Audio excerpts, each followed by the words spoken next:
오늘 소개해드릴 질환은 한국인 10명 중 1명은 평생 한 번 이상 걸린다고 할 정도로 흔한 질환인데요.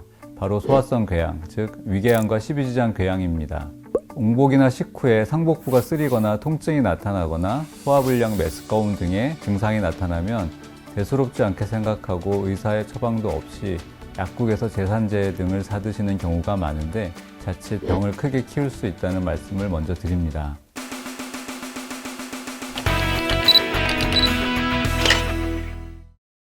안녕하세요. 서울대학교 병원 소화기내과 교수 정현수입니다.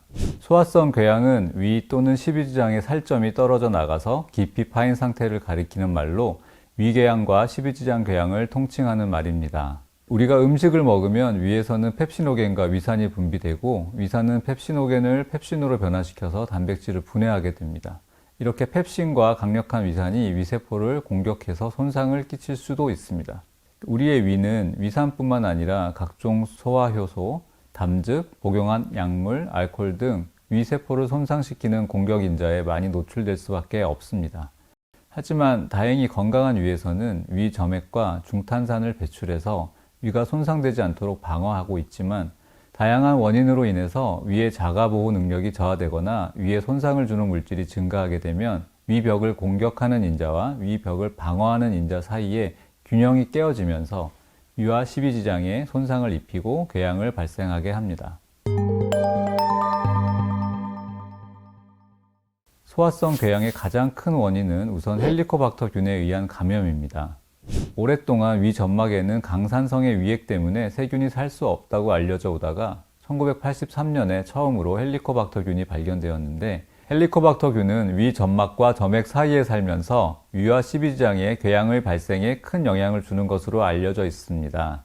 위와 십이지장에서의 궤양이 발생되는 기전과 원인은 조금 다르고 아직도 명확히 알려져 있지는 않지만 헬리코박터균이 생성하는 요소 분해 효소, 위상피 접착인자, 캐그A, 백A라고 하는 여러 독소 등이 위 십이지장 상피세포에 손상을 입히며 위산 분비를 촉진시키는 호르몬인 가스트린 분비가 증가되고 결과적으로 위산 분비가 증가되어서 궤양을 일으키는 것으로 알려져 있습니다. 그 밖에 무분별한 비스테로이드성 소염 진통제, 아스피린이나 이부프로펜 등의 그러한 소염 진통제의 복용과 함께 과도한 음주, 흡연, 불규칙한 식사 습관, 스트레스 등도 원인이 될 수 있습니다. 우선 위궤양의 경우 위의 자가보호 능력이 떨어지면서 발생하고 약 60에서 70%가 헬리코박터균에 의한 감염으로 생기는 것으로 알려져 있습니다. 약 5에서 10%의 위궤양이 암으로 진단되는데 이는 양성궤양이 악성, 즉 암으로 진행하는 것이 아니고 처음부터 궤양의 모양을 띈 암이라고 봐야 하겠습니다. 하지만 악성과 양성궤양은 유관적으로는 구분이 어렵기 때문에 조직검사를 해서 확인하고 이후에도 추적 내시경 검사를 하는 등 경과를 잘 관찰하여야 합니다. 위궤양은 재발과 자연적 치유를 반복하는 경과를 보이기도 합니다. 가장 흔한 증상으로는 복통이 있는데 음식을 섭취해도 복통이 완화되지 않는 편으로 알려져 있습니다. 십이지장 궤양의 경우는 위에서 헬리코박터균의 활동으로 정상보다 많은 위산이 생산되면서 발생하게 됩니다. 십이지장 궤양의 약 70에서 90%의 환자가 헬리코박터균에 감염되어 있고 가장 흔한 증상은 역시 복통인데 위궤양과는 달리 음식을 섭취하면 통증이 어느 정도 완화되는 것으로 알려져 있지만 복통은 다양한 소화기 질환에서 흔히 나타나기 때문에 증상만으로 어떤 병인지 궤양이 있는지 또한 궤양의 위치가 어디인지 등을 알 수는 없습니다. 특히 식사 후 또는 공복 시 속쓰림이 자주 나타나고 소화불량, 복통이 있으면서 체중이 빠지거나 지속적인 구토, 검은색의 물음변, 어지럼증이 있다면 반드시 의사에게 진료를 받아야 합니다. 소화성 궤양은 주로 내시경 검사를 통해 진단하는데 조직 검사를 통해 위암의 유무까지 함께 확인할 수 있기 때문에 내시경 검사가 가장 정확합니다. 궤양으로 인한 출혈을 진단하거나 치료할 때도 내시경을 사용합니다. 그리고 헬리코박터균의 유무를 확인하는 것이 중요한데 가장 손쉽게 할 수 있는 검사가 요소 호기 검사입니다. 요소 호기 검사는 호흡을 이용한 비침습적인 검사로서 헬리코박터균이 가지고 있는 요소 분해 효소를 이용해서 감염 여부를 확인할 수 있는 검사입니다. 그리고 내시경 검사를 하는 경우에는 조직 검사를 이용한 신속 요소 분해 효소 검사를 시행하거나 현미경을 통해서 헬리코박터균을 확인할 수 있습니다. 또 혈액 내 헬리코박터균의 항체 검사를 통해서 진단할 수도 있는데 호기 검사에 비해서 특이성이 낮고 헬리코박터가 재균된 후에도 양성으로 나올 수 있다는 단점이 있습니다. 헬리코박터 감염에 의해 발생한 소화성 궤양의 경우 헬리코박터 재균은 궤양을 치료하고 재발을 예방하는 가장 효과적인 방법입니다. 궤양의 치료를 위하여 1, 2주간의 헬리코박터 재균 기간을 포함하여 총 4주에서 8주 동안 항궤양 약제를 투약합니다.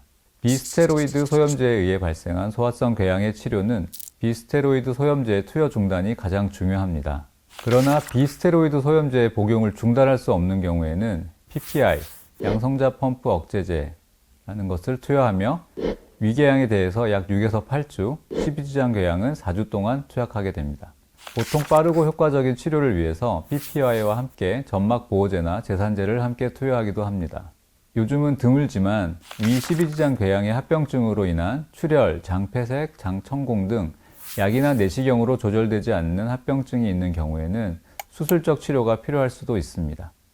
소화성 궤양의 예방을 위해서는 금연과 금주, 나에게 맞는 스트레스 해소법, 그리고 균형된 식사 습관을 가지는 것이 좋습니다. 과식하는 습관을 없애고 적당한 양의 음식을 규칙적으로 덜 짜고 덜 맵게 먹는 것이 좋습니다. 오랜 기간 소염 진통제나 아스피린 같은 약물을 복용하여 생긴 궤양의 경우에는 주치의와 상의하여 원인이 되는 약제를 중단하는 것이 가장 좋으나 중단할 수 없는 경우에는 PPI와 같은 위산분비 억제제를 함께 복용하는 것이 좋습니다. 소화성 궤양을 예방하기 위한 특별한 비법이 있는 것은 아닙니다.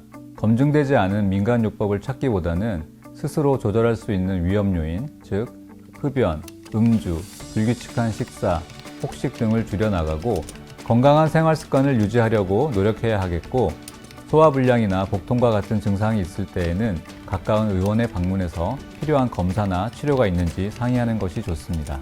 건강한 습관을 가지면 우리는 더 건강하고 더 편해질 수 있습니다. 지금까지 서울대학교 병원 소화기내과 교수 정현수였습니다. 감사합니다.